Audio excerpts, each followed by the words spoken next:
Start. Hi, this is the Center for Global Justice, our regular Monday webinar. I'm Betsy Bowman. I'm your host for today. The Center for Global Justice, el Centro para la Justicia Global, is a multinational bilingual research center in San Miguel Allende, Mexico. Our goal is to empower the solidarity economy, and we're dedicated to research and learning for a better world. Today, I am on May Day celebrating workers. I am happy to present Ajowa Ifateyo as our speaker, and she is a longtime activist in the world of cooperatives and the solidarity economy. We worked together for many years on GEO, Grassroots Economic Organizing Newsletter, and she still works with them. And she's going to speak today on workers, worker owners, and union cooperatives in a pandemic changed world. We all know that the world has changed since this pandemic, and the world of work most certainly has. So our next program, we're going to take a little break. As you all know, we've been through quite an ordeal with the death of one of the co-founders, Cliff Duran. So we're going to take a month off, and we'll be back on the 5th of June with Mickey Metz. And Mickey works with the Agaric Technical Co-op, and she knows she's on the board of May 1st, and she knows all about technical stuff that we don't really know very much about, how to stay private and keep other eyes from peeking into your email and phone conversations and everything else. So please join us on June 5th, Monday, June 5th at the same time. And now, Ajowa, please, we're happy to have you. Thank you so much, Betsy. A better person to talk on May Day about workers. Yes. Well, you know, the world really did change so much with the advent of COVID. We realized just how important workers were to the world. I think a lot of people just didn't pay attention until COVID happened, and there were people that had to get food to those of us who were indoors and not going out. Hospital workers, transportation workers, and we saw a sort of a new respect for workers, and at the same time an understanding that we were all connected in a way that I don't think many people understood before. The workers were those people over there, maybe somebody who cleaned my house, or made sure I could get transportation. But the pandemic sort of opened our eyes to show that, it didn't matter how much money you had, because you might get COVID as well, or you had to depend on somebody else to bring your food to you, or to do a whole lot of things that was, sort of invisible. I remember in airports, how important it was for the airport workers to get the baggage around when people were flying. So we saw that on the one hand, and then on the other hand, we saw a lot of people lose jobs because of the pandemic. And so we saw, at least in Washington, I'm based in Washington, D.C., we saw things like Uber not fully operational anymore because everybody was afraid to get in a car, and pretty much the world stood still. People were those who did have jobs were working from home, but people who didn't have the kind of jobs where they could work from home were not able to do that. And a lot of people just suffered, were hungry, and trying to find ways to survive. And here we saw a lot of restaurants closed down. Even today, a couple of years after the pandemic, we still have downtown DC not as vibrant as it was before. A lot of people are still working at home. Those who have those kind of jobs, but we saw many people had to reinvent work to find different ways to make a living. And part of that was cooperatives became a lot more popular. People, and it was an interesting thing that in a lot of co-ops, the pandemic didn't hit as hard. And it might be the kinds of jobs that cooperatives represented. But we found a lot more people who were interested in figuring out something else that they could do to survive. And so we see that on the good hand and the bad side, a lot more exploitation took place, but there were also more attempts to organize. And before the pandemic, there was a movement to unite workers and cooperators, worker owners who worked in cooperatives, because the commonality was that everybody was a worker, and that there needed to be understanding between those who worked for themselves in a cooperative and those who worked for maybe a bigger company, and so that solidarity could grow. When I was in the Eastern Conference for Workplace Democracy, I believe back in 2009, we saw that necessity, and we started a whole movement. It took a little while to develop, to work with what we call union co-ops, to use the example from Mondragon and the people who worked with Mondragon in this country to get more solidarity going between the workers. We had the United Steelworkers come to speak at the conference in North Carolina, in Asheville, North Carolina. And from there, a whole movement has grown where there are a lot more worker union cooperatives and a lot more workers who are educated about the needs for cooperatives. And we see that there's a trend. I just really heard recently that most of the new cooperatives that are being founded are people of color, whereas before that wasn't the case.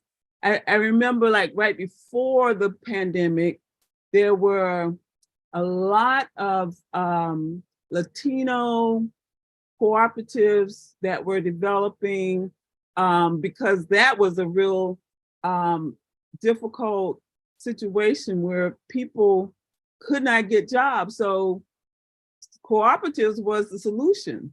A lot of people started cleaning cooperatives as a way to make money. And most of those were immigrants, Latinos, and some Asians that set up cooperatives, cleaning cooperatives, and really led that work, that work, and probably still are leading in that field. So we just see that right now, all of our work has to be, I would say, rethought, reimagined, so that we can set the kind of world, and especially taking examples from other places like Venezuela and other places where workers are really doing fabulous things, not only as, in one organization, but as a community, organizing medical care and all kinds of, food and all kinds of things for people in the community. And we've seen, and we've sort of talked about it and thought about it, that in America, first, we don't have a lot of class consciousness, a lot of work consciousness. But in other places, people are a lot more attentive to these things because they need these kinds of organizations. And in America, we haven't got as hungry as a lot of people in other countries to really understand that our future rests with each other, and that we only have each other to depend on. Because as we saw during the pandemic, a lot of the concern was not for workers. It was for making money, making sure that businesses could stay open so that they could make money. And so, yeah, we've had to reinvent the world in a sense, at least think about it differently. And I think a lot of understanding came about when workers realized how vulnerable, and everybody really realized how vulnerable we were, not being organized and being at the mercy of an economy that really did not take a lot of workers into consideration. So that's pretty much all I have to say. If there are particular questions, I could answer those, or we could have some discussions.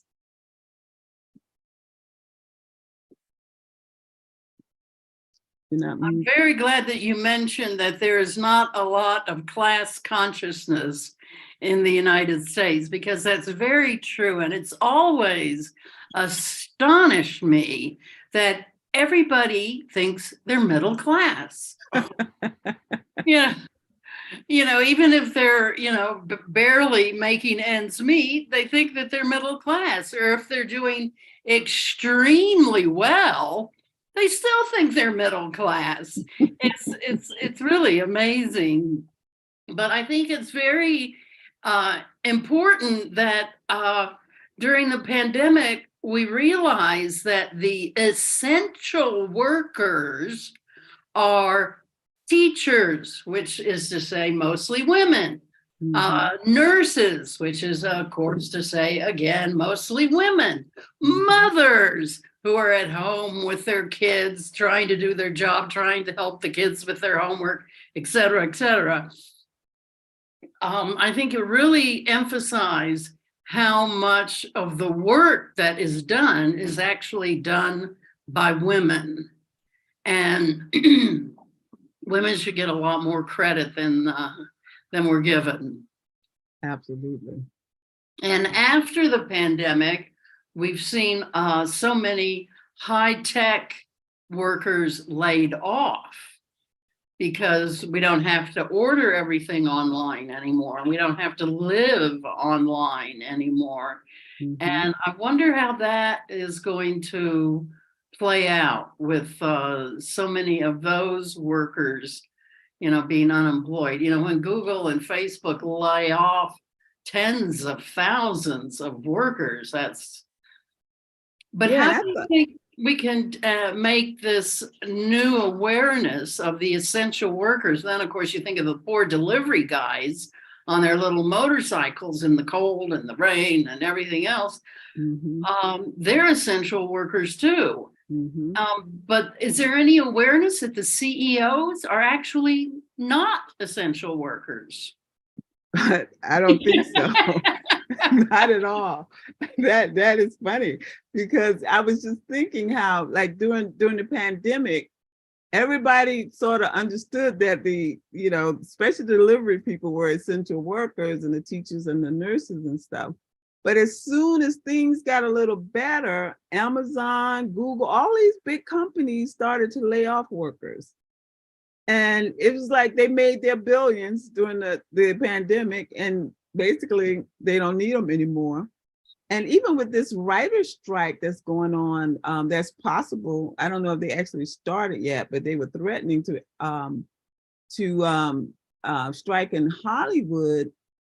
It raised the whole idea of artificial intelligence and how that might be taking a lot of jobs. And I remember going to a conference a couple of years ago that said that we had to really start to prepare because artificial intelligence robots were taking a lot of jobs back then in Europe. You know, factory workers were no longer needed because they could put a robot in there and work 24 hours. Even in this country, they were talking about having robots to drive the tractor, the big trucks around the country, delivering food. And so thousands of people will be put out of work and replaced by robots. And there doesn't seem to be any provisions being made. And some people were saying, well, we need guaranteed income because there won't be any jobs. And what will people do? They need some kind of income. And so I've just been watching this over the last couple of years and seeing this slow encroachment of artificial intelligence. I mean, they can write, they could do all kinds of stuff.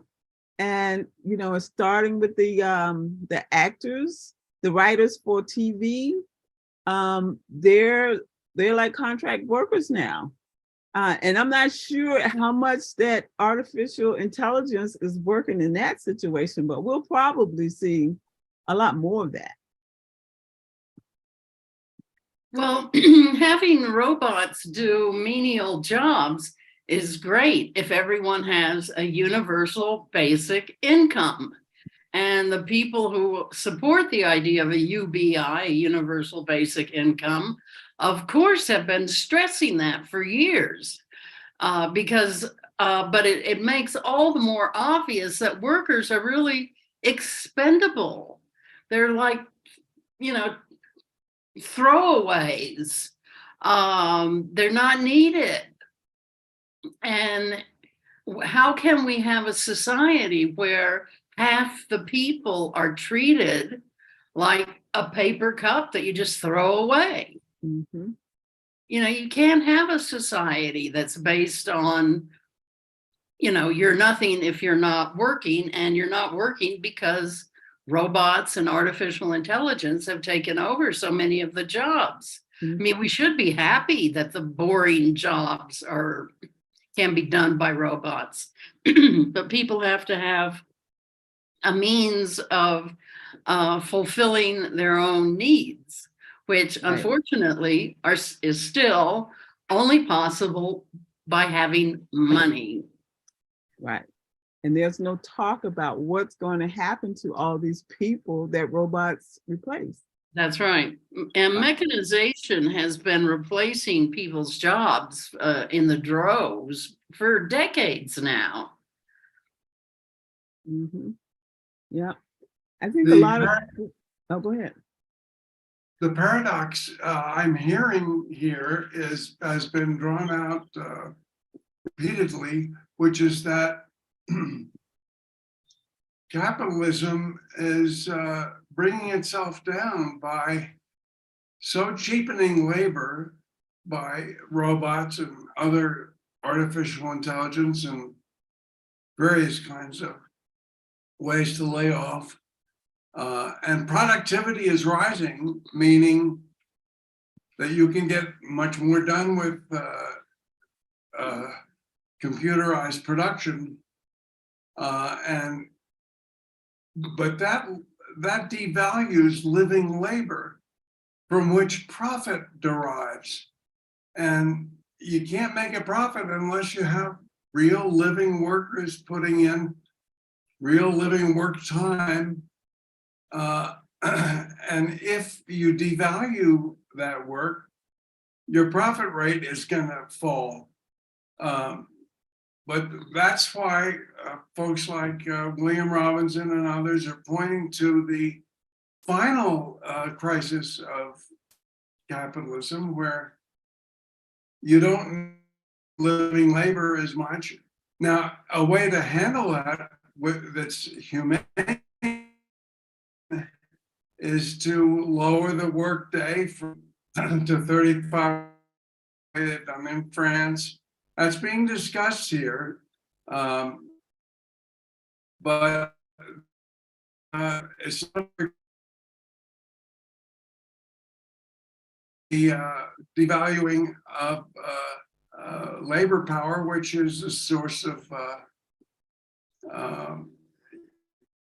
lower costs for work for capitalists, and they would like to return us, I suppose, is the trajectory they're describing, to the days of slavery. You didn't have any cost to labor, but that can't keep on for very long. The basic contradiction of capital is coming into clearer and clearer view, which is that capital itself, this massive, you can think of it as massive amounts of money, but it's massive amounts of know-how and the past, all of the knowledge past, all being brought together. And capital itself is killing capitalism, because if you have no workers and there are only, a few people who have money to buy products. I remember 15 years or so ago, I said, someday, I don't know when, but we're going to have to decide if we're going to let billions of people just be starved to death and die. And that choice is getting closer. The day that we have to make that choice is getting closer every single day. And with the war in Ukraine, which is the wheat belt, the center of food production for a lot of Europe and the Middle East, the days of starvation are quickly approaching. Mm-hmm. And it's just shocking to me that our leaders, so-called leaders, don't see it, don't seem to know what's going on. Most people don't seem to know what's going on, Mm-hmm. and are just blithely going about their regular life as if it were going to continue forever, and it's not. Right. I mean, the world has changed a whole lot where, people, we had to change a lot of what we did. And, a lot of people sort of moved out of the cities, and they have a lot of buildings downtown that are empty or not being used. So I kind of thought we would head toward more of off the grid, intentional communities, people coming together in small groups, trying to, build ways to survive. And I don't know how much that is happening, at least here. I don't know, whether that's changed in Mexico. And well, it's probably more rural than it is here. But yeah, I think that's probably the way that we're going to survive, is by having small groups. I couldn't agree more. As it happens, we have friends in the worker co-op community here in Brazil and in Argentina at this time, studying precisely the viability of cooperatives and people getting together to start production on a direct as need basis for need. In Brazil, which is now hoping to help moderate and lead a movement of solidarity economy and cooperative production. Yeah, they just had their first school of self-management in Sao Paulo. And several of our Mexican friends were attended. And one of the employees of the Center for Global Justice went to that conference as well. So we haven't yet had time to hear back from them, but And I'm not sure who organized it. I'm not sure if it was the MST, the Landless Workers Movement. I think it was. But obviously, you know, the leaders in government are mostly just sitting around grabbing as much as they can. And very, you know, it's the average people who are scrambling to figure out how through self-help and mutual help we can survive, because it doesn't look like it's going to be easy to survive. So this is truly the time for cooperatives to take center stage. Mhm. Yep. And expand those cooperatives too, to include housing and other issues. Absolutely. Yeah. Yeah, you're part of a low equity income, low equity housing project in DC. Maybe Yes. you can tell us a little bit about that. Yes, it's called the Ajowa Baker Intentional Community Cooperatives. And it's a housing co-op that was developed as an intentional community of organizers. It was a place to preserve some housing because gentrification started in like late 70s. After the riots of the 60s, white people really wanted to move back into the city. And so landlords wanted to create housing for them and luxury housing. And so people who had been in apartment buildings for 30, 40 years were being kicked out. Landlords refused to fix up the properties. They wouldn't turn the heat on. They wouldn't fix elevators, all to drive people out of those properties. And so, in fact, one of our members, the person who started our co-op, Linda Leaks, was working for an organization called Washington Inner City Self-Help at the time. And so she was going around helping people to hold on to their houses.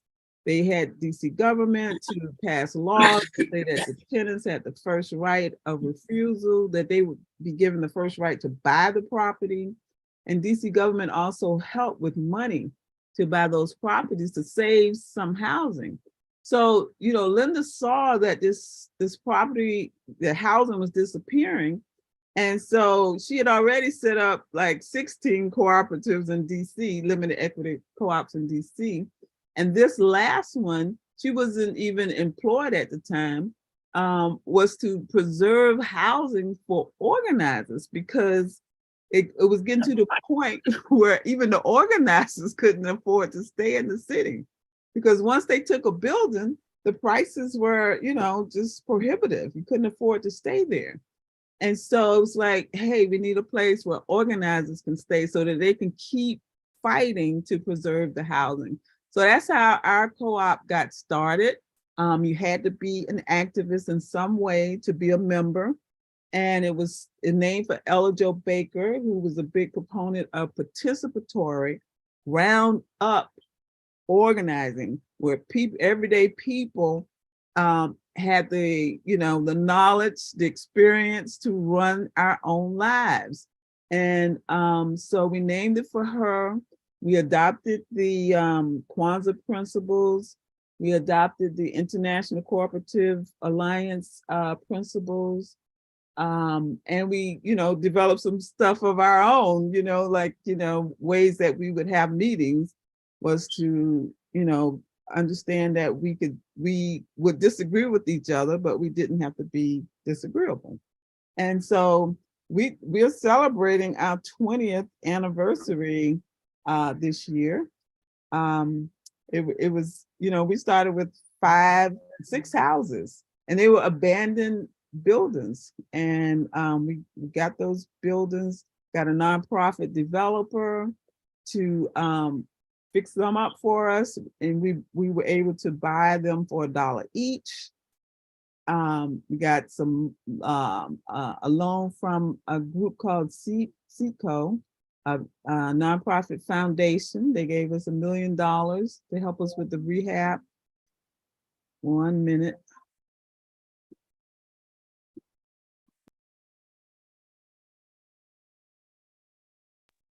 my artificial intelligence of time reminder.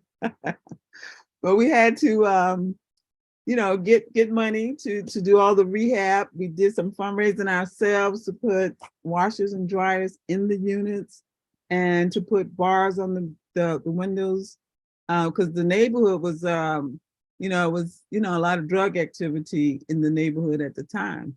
But now, a house was rehabbed across the street about a year ago, and a unit by itself was worth 2.4 million. So the property value went up, I mean, tremendously.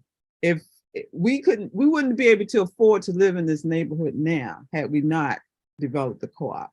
You can't even get the 1-bedroom place for less than 1,500 here.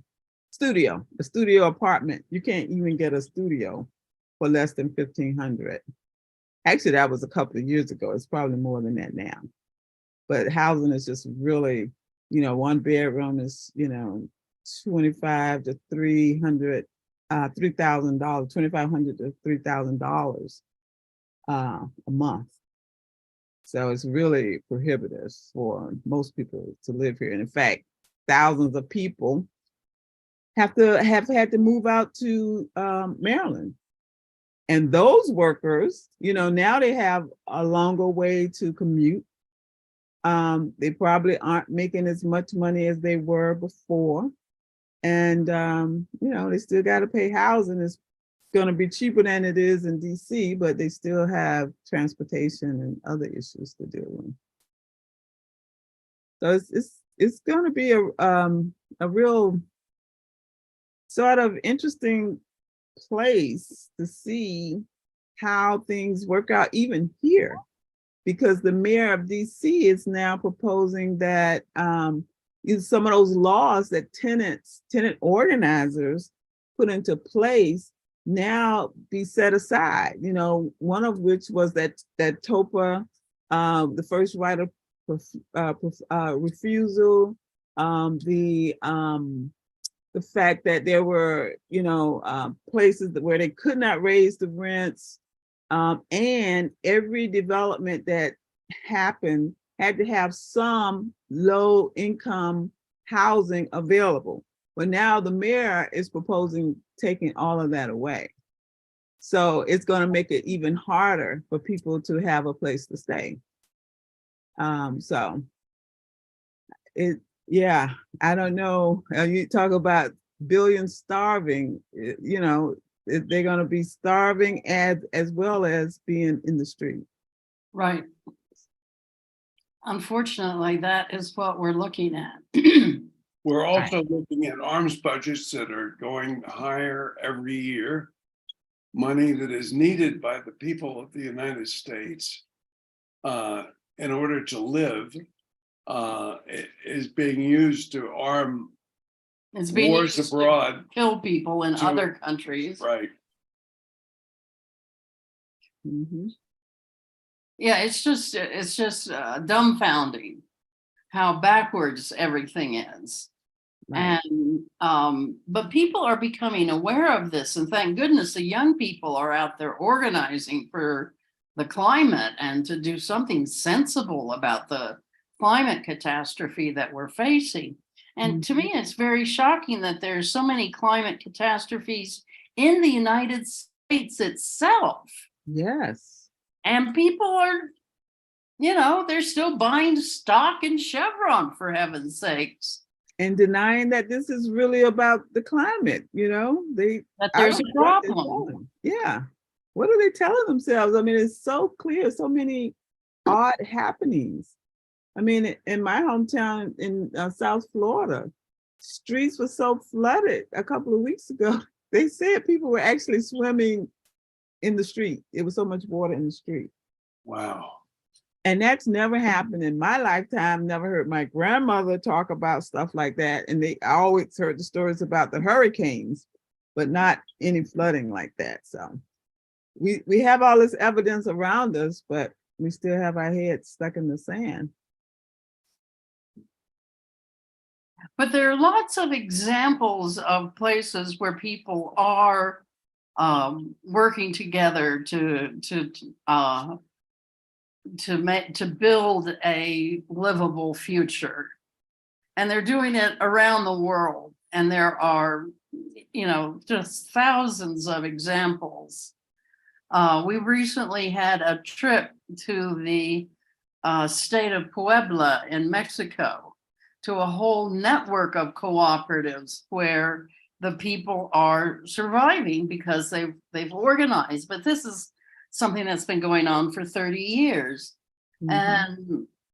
And near us in San Miguel, there's an organization called SEDESA, which was founded now 60 years ago. Wow. And the people are managing to survive. And of course, the less you need, the more likely it is that you'll survive. So those of us who need so much electricity and Water. and food, well, of course, we all need water and food, but the campesinos of Mexico, it is astonishing how they survive. The plants that they eat, a lot of cactus, different forms of cactus are made into edible products. Insects are made into edible products. Chapulinas. Yeah, chapulinas, grasshoppers and ants, Mhm. hormigas. Mhm.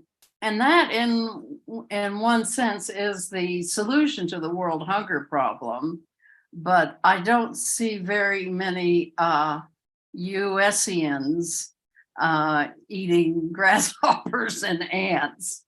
I don't really want to either, I must admit. Mhm. Right, right. Yeah, but things haven't gotten so bad yet. We all might have to eat that, you know? And I think cactus hold a lot of water too, don't they? They That's store right. water. So that's a way to get some hydration. Yeah. Yep, we all might have to change our whole way of living. I remember these architects a couple of years ago were starting to build houses to be able to survive during climate change, because they recognized that there would be a lot of flooding.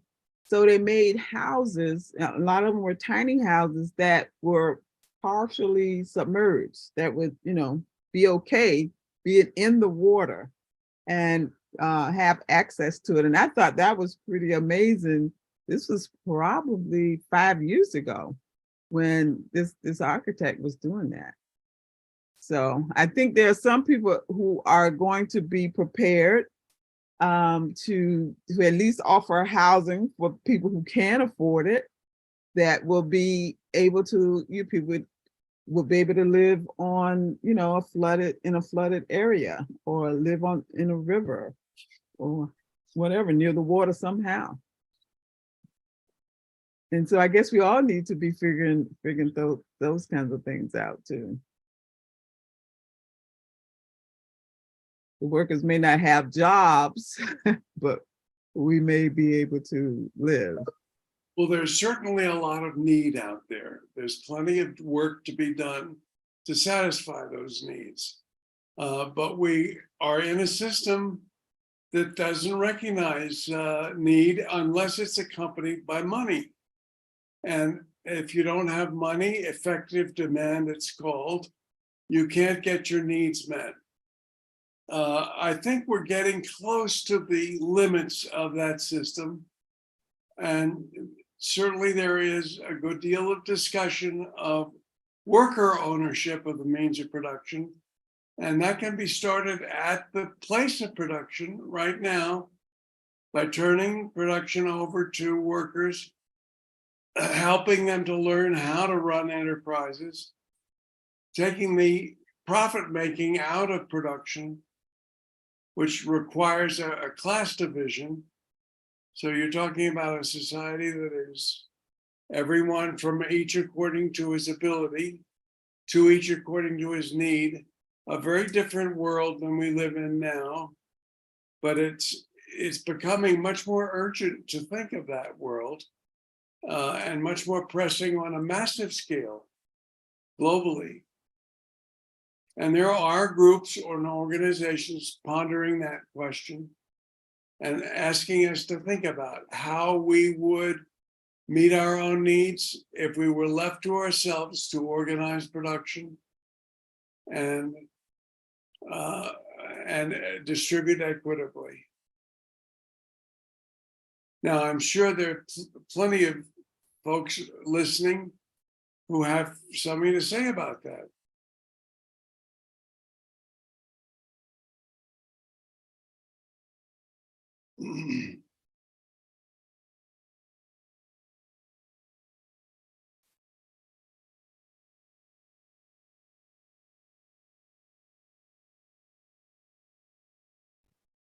Are people able to call in?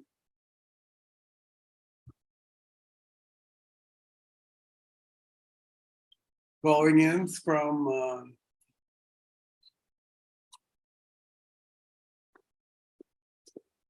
YouTube or from Zoom.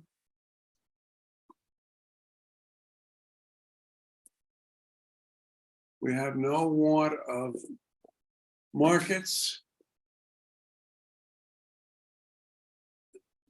no want of needy folks. And sooner or later, humanity's gonna have to come to terms with that. And it's not something we can solve on a small scale. Right, and we have to learn from people in different countries. Right.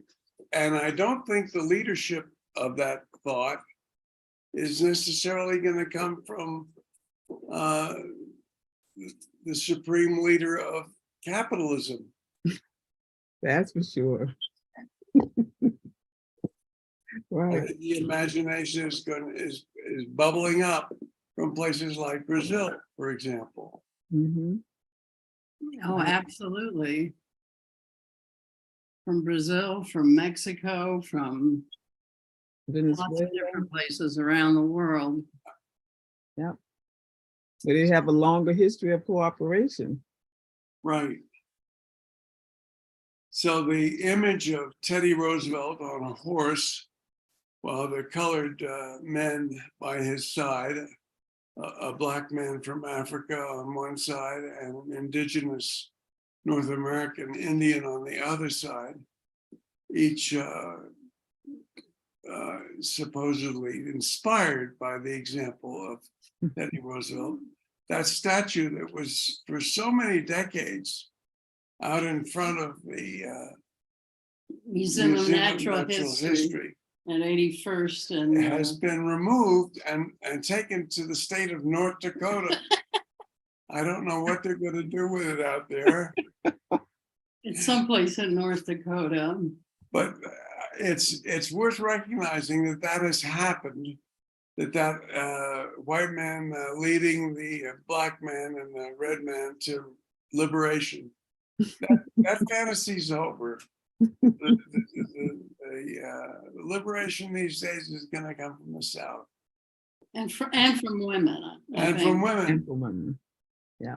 Absolutely. Not from men on horses. Certainly not. Mm-hmm. How did the pandemic affect workers in San Miguel? Well, a lot of small shops closed, and Mexico is, I don't know if it's a typical third world country, but about half of the economy is unofficial. So the people with state jobs kept their jobs. The people in banks kept their jobs. But a lot of construction workers were just unemployed. A lot of the little shops just went under. And since the end of the pandemic, well, I don't know if we can really talk about the end of the pandemic, but we've seen more stratification and more upscale shops returning to where regular little stores used to be. So the whole place is being gentrified. And so the inequality is growing. And the water pressure has gone down in the city. We live in the center of San Miguel, and the water pressure is about half of what it was 20 years ago because of the overdevelopment of subdivisions and hotels and so forth. But luxury subdivisions and luxury hotels, obviously. Right. And you would think they would think about these things in advance. You can't build all this stuff and expect the same infrastructure to meet the needs. Right. But they, I guess they expect sewer systems and water systems and electrical grids to just magically extend themselves. Right. But they don't. Right. And they leave it up to the workers, those who are working and paying taxes to pay for those things. And the developers should be the ones putting those in. They're causing the need. And in some places they do. Mm-hmm. Well, I guess there are a lot of people celebrating May Day today, or maybe they're at work, or maybe they're grading papers. Well, in DC, the first Black Workers Center opened last week, and on Emancipation Day, in DC they had a different day when African people were free from slavery, and they said it was the first Black-funded Black Workers Center in the whole country. And it took them 10 years. They raised, I forget how many million, $10 million or something like that. That's impressive. Yeah. And they are doing a lot of co-op development. Good. Well, yeah, the next time we're in DC, we'll go there with you. Oh, yes, absolutely. Yeah. It was really a nice space that they have. The building was really in bad shape, so they had to do a lot of manual work themselves to get it in shape. And so, yeah, they're working on 3 co-ops now, and they plan to do many more. Well, that's great. Yeah, for them, Workers' Day is definitely tied up with cooperatives. That's great. Good to hear. Yeah. Mm-hmm. Well, I would like to thank everyone for joining us today to talk about the accomplishments of workers on this International Workers' Day, but also the challenges that we face. The challenges are just staggering, and we're going to have to double down and work harder to meet these challenges in such a way as we don't accidentally, let a few billion people starve to death. So that's the challenge that we face now, I think.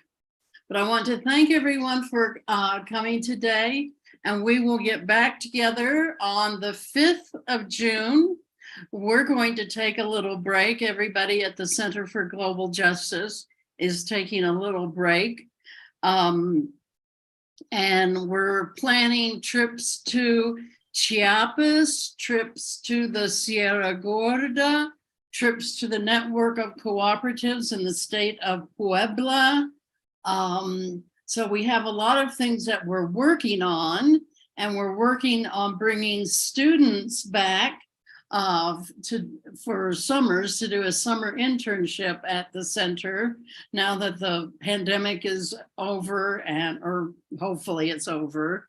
So we're going to be busy working on other projects, but we will resume our webinars on the 5th of June. And on the 5th of June, we're having Mickey Metz talk about open source software and how to stay safe on the internet. So I want to thank everyone for joining today, and we'll see you in a month. Maybe we'll have our next program from the Black Workers Center in DC. That would be nice. Well, you can work on that, Ajowa. Okay, all right, cool. Okay, thank you, All right. everyone. Thank Thank you. you. Great seeing you guys. Great to see you, my dear. All right, take care. You too. Good health.